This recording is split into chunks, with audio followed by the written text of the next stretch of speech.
Om Asato Ma Sadgamaya Tamaso Ma Jyotir Gamaya Mrityor Ma Amritang Gamaya Om Shanti Shanti Shanti. Lead us, O Lord, from the unreal to the real. Lead us from darkness to light. Lead us from death to immortality. Peace, peace, peace be unto all beings.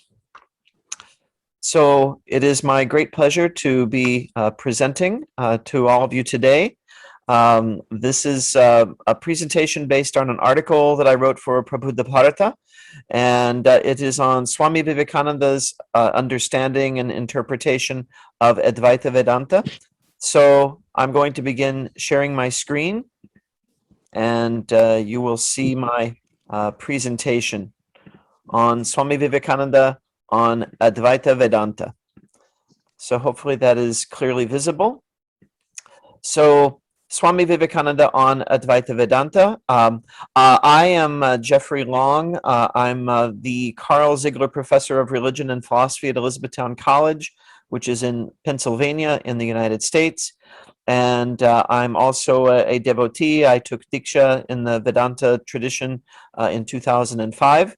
And a good deal of my work has been on Swamiji and his teachings.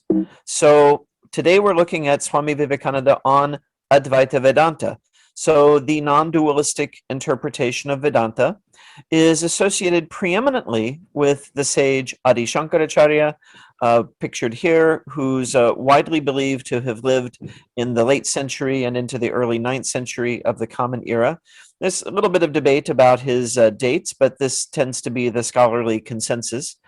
But Shankaracharya was preceded by other non-dualistic thinkers, such as his Param Guru Gaudapada, the author of the Karikas, the commentary on the Mandukya Upanishad, and by a great many subsequent thinkers in this tradition who came after him, such as Vidyaranya, Madhusudana Saraswati, Apaya Dikshita, and of course, Swami Vivekananda. So it is actually a very long and distinguished tradition. There's a tendency to identify it very closely with Shankaracharya because of his enormous contributions to this tradition and really his systematization of it in a very, very early period. But he is not, of course, the only Advaitic thinker. He had predecessors and he had followers. So Swami Vivekananda's Advaita Vedanta, his interpretation is distinctive in having been deeply shaped by the teaching of his guru, Sri Ramakrishna Paramahansa. In Swamiji's own words, my teaching is my interpretation of, that's a typo, of our ancient books, I should say, my interpretation of our ancient books in the light which my master shed upon them. I claim no supernatural authority. Whatever in my teaching may appeal to the highest intelligence and be accepted by thinking men, the adoption of that will be my reward. So when we talk about Swami Vivekananda's understanding of Advaita, we find that in much of the contemporary scholarship on this topic, we see this term Neo-Vedanta used. And there's a widespread trend amongst many scholars, particularly in the Western world, to characterize the teaching of Swami Vivekananda and other recent teachers of Vedanta as either Neo-Vedanta or Neo-Advaita. We see this term used also for the teaching, the writings, for example, of Sarvapalli Radhakrishnan, other contemporary and recent Advaitins. One valid claim or valid aim of this characterization is to note a distinction between the way more recent teachers interpret Vedanta and the ways in which it's been interpreted in the past, noting a greater emphasis, for example, on reason reflecting on experience in more recent interpretations of Vedanta, versus a greater emphasis on the authority of scripture in, for example, the teaching of Shankaracharya. So in Swami Vivekananda's teaching and in the teaching of other modern Advaitins, you see a strong emphasis on how scientific Advaita is, for example. This is not a claim you'll see advanced in ancient writings on Vedanta so much. And much more often you'll see, for example, in the writings of Shankaracharya, an emphasis on the Shabda Pramana, that is on the Shruti, the scripture, as a valid source of knowledge. This is something that he emphasizes a great deal. So there's some differences of emphasis. But arguably, this terminology, this term Neo-Vedanta, suggests a greater discontinuity between modern and pre-modern articulations of Vedanta than is actually the case. So it would be wrong, for example, to say that Shankaracharya never talked about experience, or certainly that he never talked about reason, or that Swami Vivekananda had no regard for the Vedic scriptures. That those would not be true. Scholar James Madeo has argued persuasively that there's a clear line of continuity between the thought of Shankaracharya and that of Swami Vivekananda when one takes into account the thought of the teachers who lived between them in history, right? There's a trajectory that you can see running through Shankaracharya, through Madhusudana Saraswati, Appaya Dikshita, and so on, all the way up to Swami Vivekananda. So I'm talking about this because this concept of Neo-Vedanta has been the lens through which many Western scholars have looked at Swami Vivekananda. And more scholars are now beginning to argue that this is a little problematic, that it has, again, suggested a much more massive gap between these various Advaitic thinkers than is actually the case. The term's also problematic because it seems to have been coined with a pejorative intent to suggest that the teaching of Swami Vivekananda is not somehow authentic Vedanta. Now, why would someone claim that? Well, the term is associated primarily with a German Indologist named Paul Hacker. Paul Hacker was a very devout Catholic, and he several times in some of his private writings expressed concern about the popularity of Swami Vivekananda and the popularity of Vedanta in the West. So he wanted to try to say, okay, there's a problem with the Vedanta that's taught by Swami Vivekananda. So he coined this term. So more of us are moving away from the use of this term. Swami Vivekananda's interpretation of Advaita Vedanta. Now let's talk about Swamiji himself. Advaita is, of course, one of many interpretations of Vedanta. There's also, for example, Dvaita or dualism, Vishishtadvaita, qualified non-dualism or non-dualism with difference, the various Bheda Bheda, that is difference and non-difference schools of thought. So there are many forms of Vedanta. Very often when we say Vedanta, people just assume we're talking about Advaita Vedanta, but Vedanta is a very broad umbrella. There are many different systems of interpretation of Vedanta. At least early in his teaching career, Swami Vivekananda taught that each form of Vedanta articulates the perspective of a particular level of spiritual evolution, with Advaita representing the highest level of understanding. And one of many examples of this from his complete works, Swamiji says, thus there have been various interpretations, and to my mind, they have been progressive, beginning with the dualistic or Dvaita and ending with the non-dualistic or Advaita. So he sees these as representing stages of understanding on the spiritual path. Importantly, though, Swami Vivekananda does not teach that all people should follow Advaita Vedanta as their preferred path for realization. Echoing the Bhagavad Gita, Swamiji argues that the Advaitic path is difficult for most people, and that the majority should follow the path of bhakti, devotion to the divine reality as a personal being, distinct from, though dwelling within, oneself. And so this is, I think, very important. Some scholars, when they've looked at this kind of hierarchical understanding that Swamiji expresses in some of his works, where he mentions Advaita as the highest level, and then you're starting with dualism and moving from dualism to Advaita. They've kind of leaped to the conclusion that Swamiji is therefore saying Advaita is the best, that's what everyone should follow, in sort of an imperialistic fashion. But that's not the case. Swamiji actually recommends multiple yogas, multiple paths. Conceptually, he sees Advaita as representing the highest truth. And I don't think this really ever changes for him. But in terms of practice, he does not therefore deduce that everyone should be following Jnana Yoga, everyone should be doing Advaita Vedanta in the traditional way. No, he's much more pluralistic than that, because everyone comes from a different perspective and starts at a different place in the journey. So what works for one person may not work for another. And he understood this very deeply. In fact, he codified the 4 yogas on the basis of that understanding. The fact that one size does not fit all in the spiritual life comes to be emphasized even more strongly in Swami Vivekananda's subsequent teaching, where rather than the idea of non-duality as expressing the highest understanding of existence, he emphasizes the independent effectiveness and validity of all the four yogas as paths to realization. And there's been some really brilliant work done recently on Swami Vivekananda by Swami Medananda, formerly known as Ayan Maharaj, who has written about how the sort of hierarchical understanding of Advaita that you see in Swamiji's writing, it all comes from writings from one very specific period. It's sort of early, around 1893, 1894, early meaning within his career once he began teaching and traveling abroad.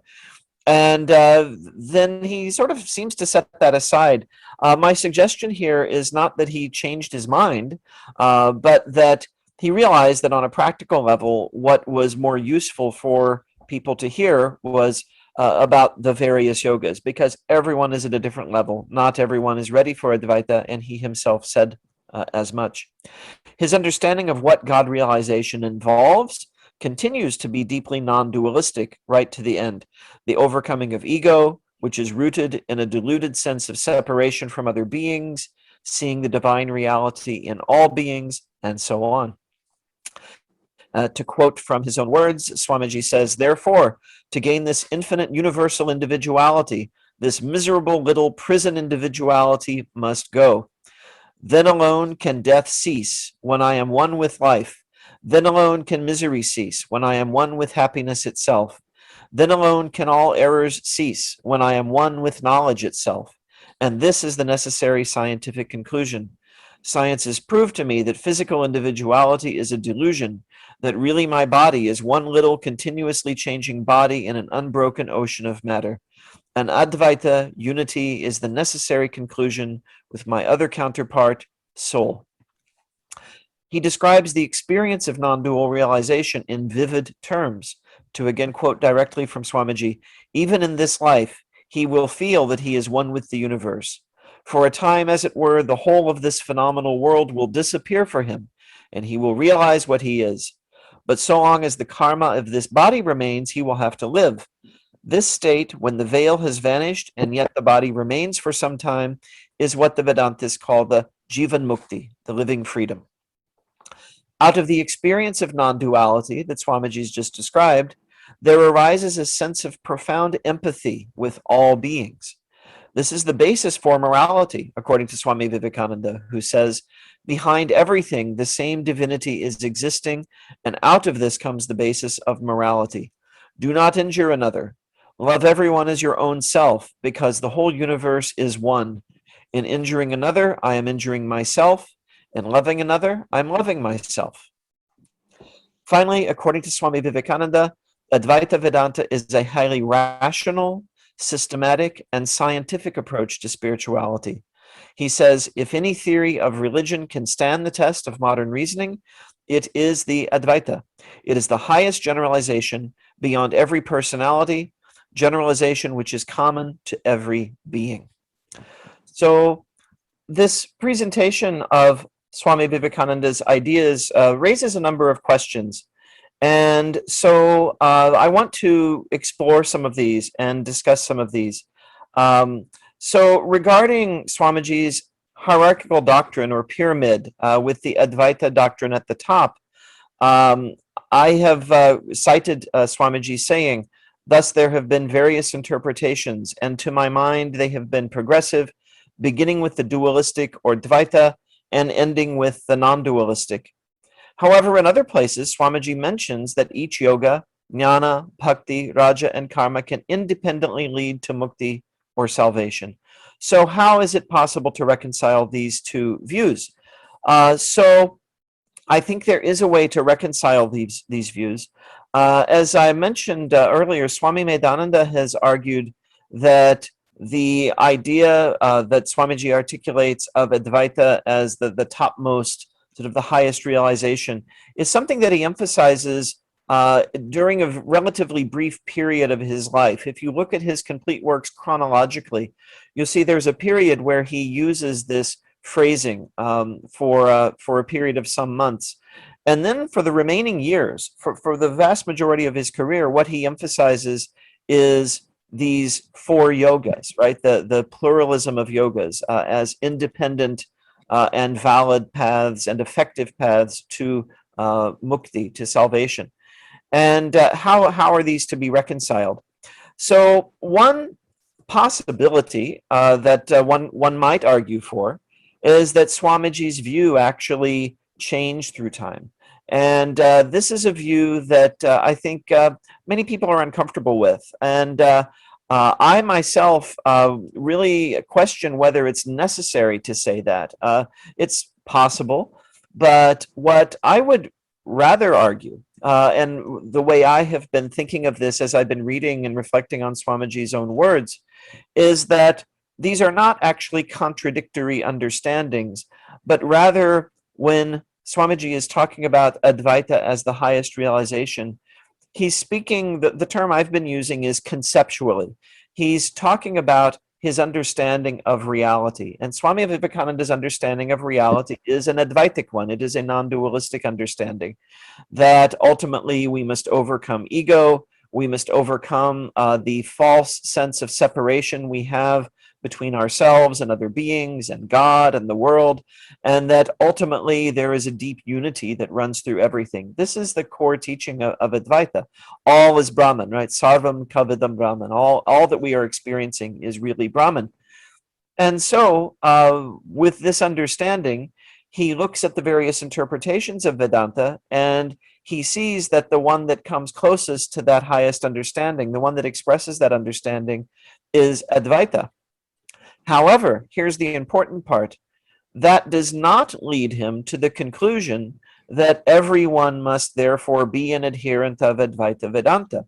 Why is that important? Well, one of the core teachings of Thakur, of Sri Ramakrishna, of Swami Vivekananda's guru, is pluralism, right?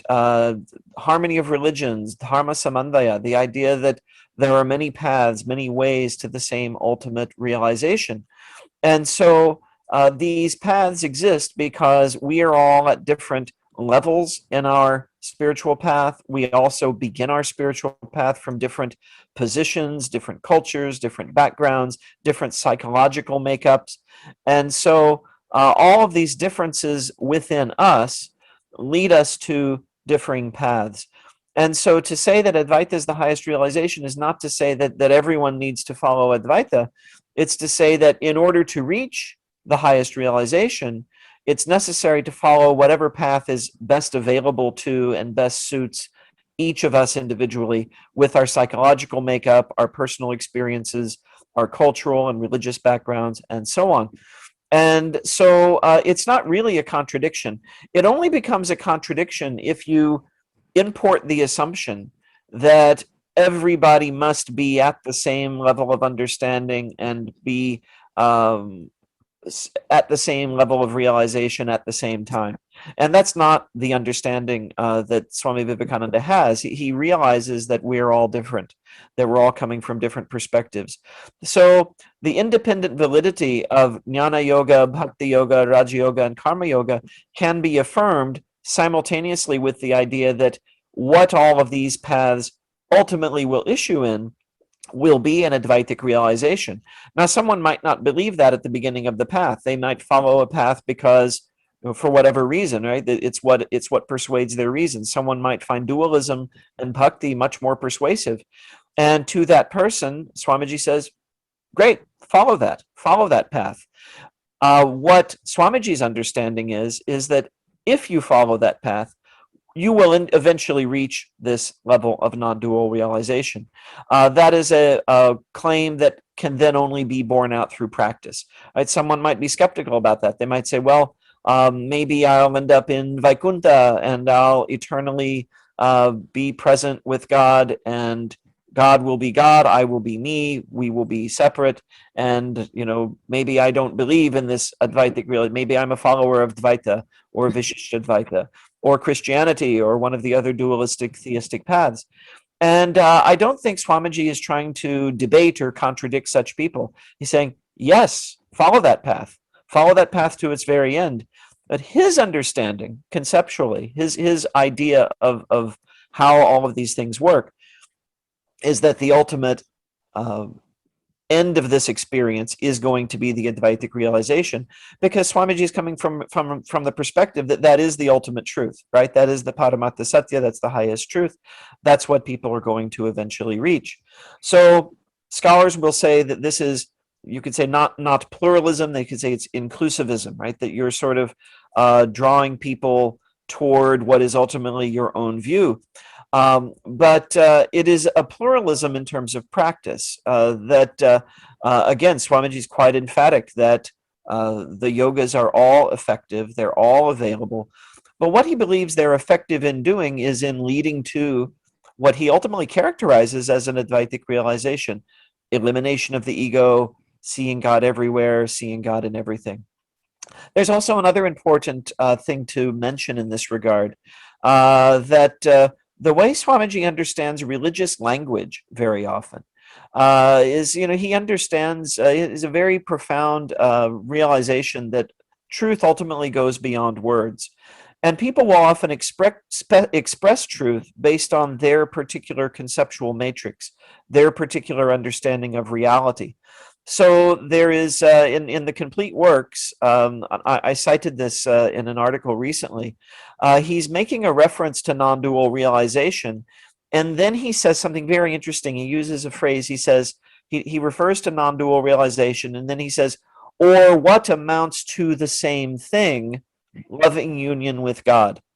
And now this is interesting, because in the sort of classical systems and the way the debates have unfolded amongst various systems of Vedanta, various schools of thought, the non-dual realization and loving union with God are often posited as different outcomes, right? That the non-dual realization is the goal of Advaita Vedanta, that the loving union with God is something achieved through bhakti, that it involves the duality between God and the devotee.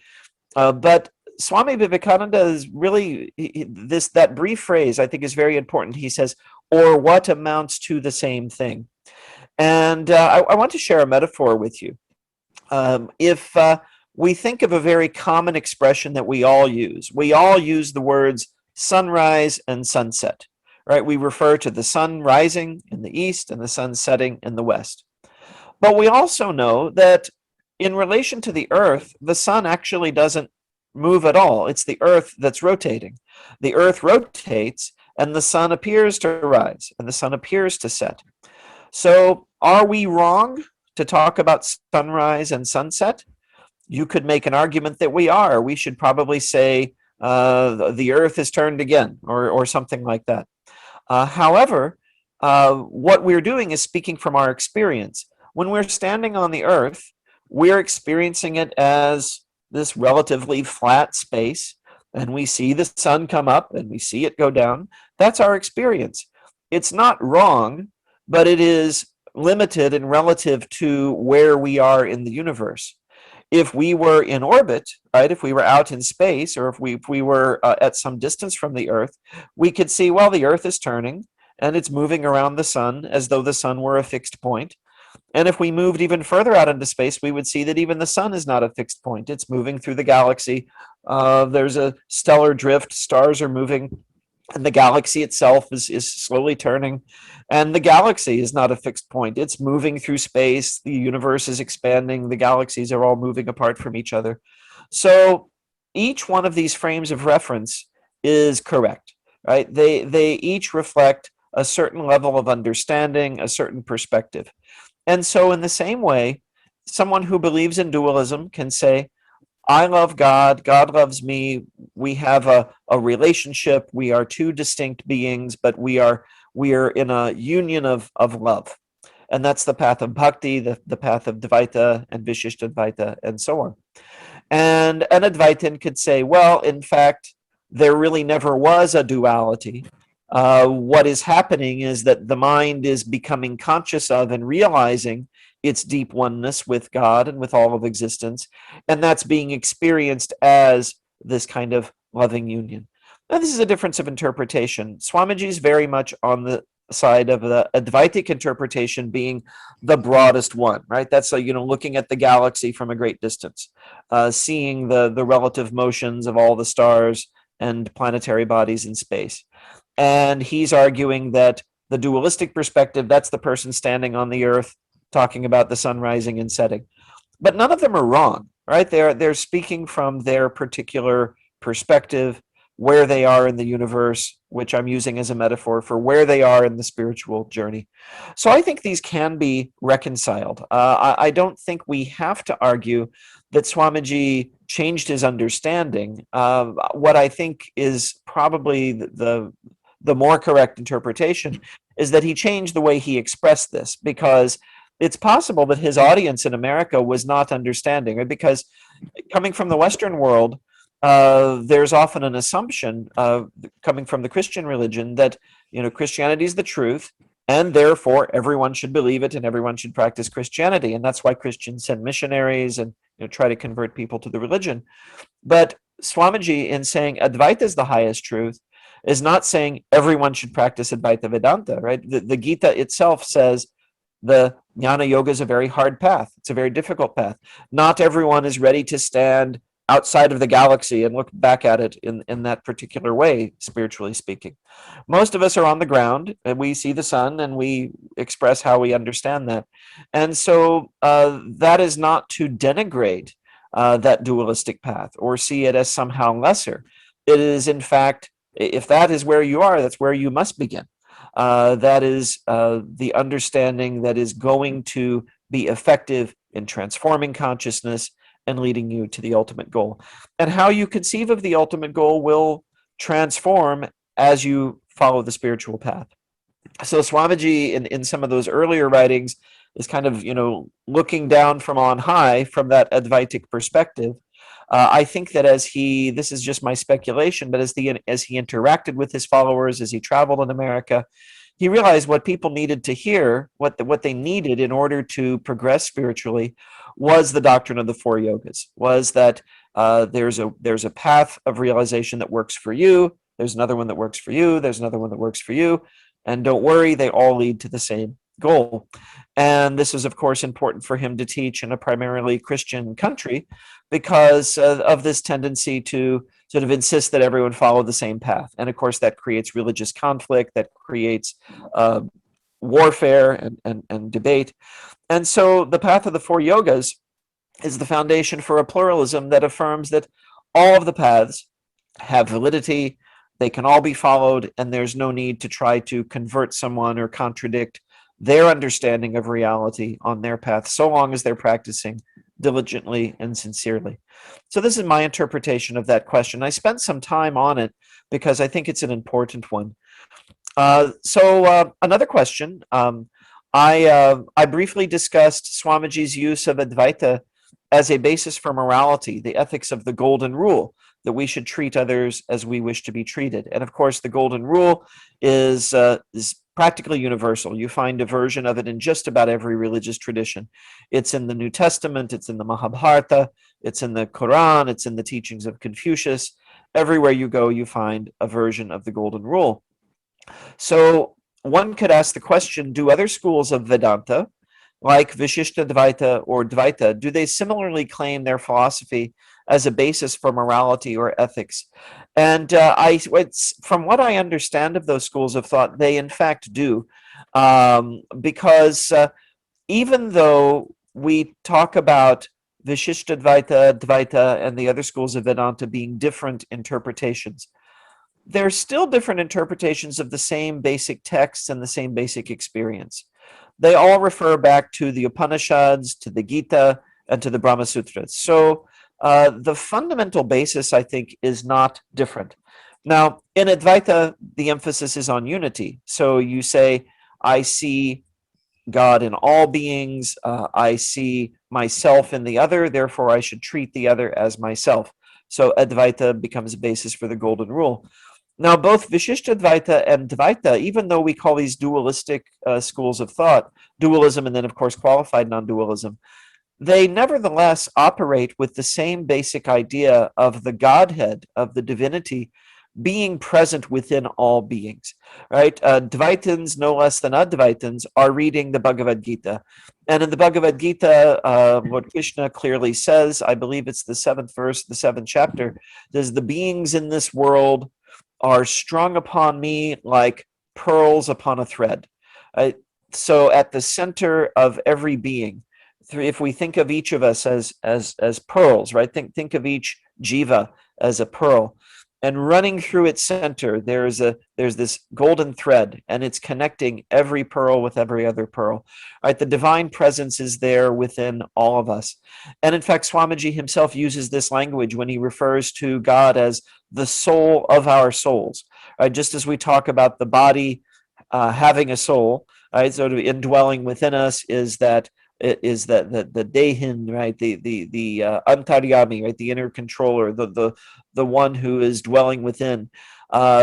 Within that indweller is yet another indweller at an even higher level, which is the Paramatman, which is Ishvara, Bhagavan, God.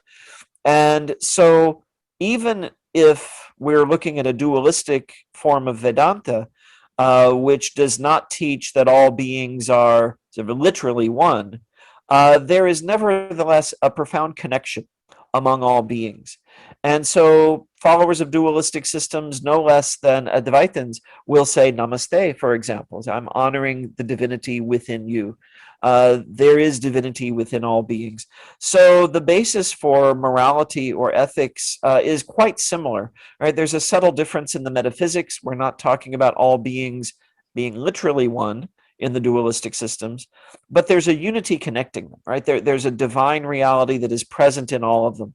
God is within you, God is within me, therefore we are all to be revered, we are all to be treated as centers of divine consciousness, because that is what we ultimately are. So I don't even see the differences among the various schools of Vedanta as being and of course, I'm coming from a perspective informed by Swamiji's thinking, but I don't see them as so momentous as to make them utterly incompatible. The fundamental basis of these is still, like I said, it's the Upanishads, the Gita, and the Brahma Sutras. So there are subtle differences of interpretation at the metaphysical, conceptual, again, the conceptual level. But the basis of moral practice really does remain the same, that there is divinity within all beings. What that means for a Dvaitin may be different than what it means for an Advaitin conceptually, but they can agree with that statement, right? There is divinity within all beings, and on that basis, we can agree that all beings should be treated with love, with respect, with kindness, with compassion, and so on. If we look at other schools of thought, we see something similar. If you look at the schools of Buddhism, do they similarly claim that their philosophy is a basis for morality? In the Mahayana tradition, why does the Bodhisattva return and do good to the world? That is precisely correct. At the heart of Buddhism is a realization that is not unlike the realization of Advaita. And in fact, Buddhists also speak about non-duality. Now, one important difference is that the Buddhist tradition does not tend to speak in terms of a universal self. This term self or Atman, as many people know, this is something the Buddhist tradition tends to avoid, because the idea is, as long as you are using this word self, as long as you're working with the concept of self, this could be confused with the lower self, right, with the ego. And ego needs to be overcome completely. And of course, that's what Swamiji also teaches, right? That's also the teaching of Advaita. Ego needs to be overcome completely. Rather than talk in terms of a lower self that is overcome and then a higher self or a true self is realized, rather than speaking that way, the Buddhist tradition talks about the elimination of self, and then it's all in negative terms, non-self, right? Non-self. And this was sometimes confusing even to many of the Buddha's disciples. So he also used another term. He referred to, in Pali, it's called paticca samutpada. That is the interdependent co-arising of all beings. That is, at every single moment, each of us exists in a state of relativity, in a state of dependence upon every other being. So all beings are interdependent, and ultimately, you could say all beings are one. The claim of all beings being one, you don't see it as much in the Indian Buddhist tradition in the old Sanskrit text, but once Buddhism travels out of India, goes through China to Japan, in the Zen tradition, Japanese Buddhists speak very happily in terms that are quite close to Advaita. They talk about the oneness of all beings. They talk about our Buddha nature being our true nature. They don't use the word self, but they will say, that is our true nature, this radical interdependence. The basic Buddhist conception of existence is that reality is like one great organism, and every part is dependent upon every other part. So this is very close to the language of oneness that we find in Advaita, and the moral conclusions are very similar. A bodhisattva returns to the world because the bodhisattva realizes that the bodhisattva's own good is inseparable from the good of other beings. That what is necessary is to transform the realization of radical interdependence into a lived practice of compassion. Compassion is the practice of the realization of interdependence, radical interdependence. So this is the Buddhist understanding and the Buddhist basis for morality. When we come to the Jain tradition, you see similar but somewhat different claim. The Jain claim is also based on empathy. You'll notice all of these doctrines are Vedanta, Buddhist, and Jain are based on empathy, because you have the idea that at the core of every one of us there is something that is fundamentally the same as what is in the other person. Whether we say we're all part of the same self, as in Advaita, whether we say we're all radically interdependent, we're part of the same cosmic organism in terms of Buddhism, or when we come to Jainism, all beings have the same type of soul. Right? The term jiva is used in Jainism, much as it's used also in Vedanta. It refers to the life force, to the living soul. According to the Jain tradition, every living being has jiva, and each jiva is of the same nature. It has potentially infinite awareness, infinite joy, very much like the idea of Satchidananda, right? Infinite being, consciousness, and bliss. The terminology is a little different in Jainism, but you see the same idea. It's called the four infinitudes, Ananta Chatushtaya. Therefore, there's infinite perception or darshana, infinite awareness, jnana, infinite energy, virya, and infinite happiness, sukha. And so these are the four characteristics of every soul. And so on this basis, Jains say that all living beings are ultimately of equal value. And this is why such great care is taken by Jain monastics to not injure even very small organisms. And this practice that we've now all adopted of wearing a mask, this is something Jains have been doing for a long, long time to protect not only themselves, not even primarily themselves, but mainly to protect other beings, right? To protect small organisms from harm by us, by our own actions. Ahimsa is, of course, the core Jain metaphysical teaching and the core Jain ethical teaching. Nonviolence in thought, in word, and in action. And the basis of nonviolence ultimately is the oneness of the jivas. The jivas are not one in the Advaita Vedantic sense. They're not seen from a Jain perspective as forming something like an oversoul or a Paramatman, but it's that they all have the same nature. They all have the same essence. And in fact, sometimes as I reflect on it, I wonder if even there is very much difference between those two perspectives. But the Jain view is that all souls are of equal value, and therefore we should treat all beings equally. And there is a hierarchy of life in Jainism in the sense that beings, because of their karma, take different forms. And so some beings are capable of greater levels of pain and fear and anxiety. And so it's possible for a human being or even a large animal like an elephant, for example, to experience fear, to experience psychological pain as well as physical pain. And so that is seen as being if you were to do harm to such a being, that is seen as a greater harm than, let's say, accidentally harming or killing a small insect or a microorganism. You should avoid doing any harm according to Jain teaching, but the greater harm is done if one is harming a being with a more complex nervous system, right? The Jains talk in terms of the sensory organs. They're beings with 5 senses, 4 senses, 3 senses, 2 senses, and 1 sense. So a being with 5 senses is capable of experiencing a lot more pain than a being with 1 sense. So it's worse, you could say, to harm a being with 5 senses. But that's very much on the practical level. Ultimately, the moral foundation is the fact that even the one-sensed organism has the same type of jiva and is also capable of moksha, right? As the jiva that's inhabiting a form with 5 sense organs. So, from the Jain perspective, too, the empathy, the idea that there is something in common with all beings, is the ultimate basis of morality. And this is something that Swami Vivekananda emphasizes a great deal, right? This is also the basis of the yogas, karma yoga. We serve others because we see God in them. And all the other yogas also support this, right? Through jnana yoga, we understand intellectually that all beings are one, that we are all profoundly interconnected and should treat one another as we wish to be treated. Through bhakti, this comes about through the sentiment, the understanding that God is in all beings and we love God. Therefore, we should love all beings.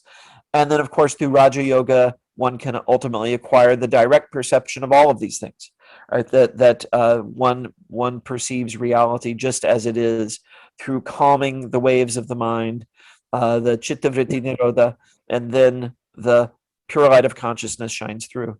And so there's a very deep, I think, harmony among all of these ideas.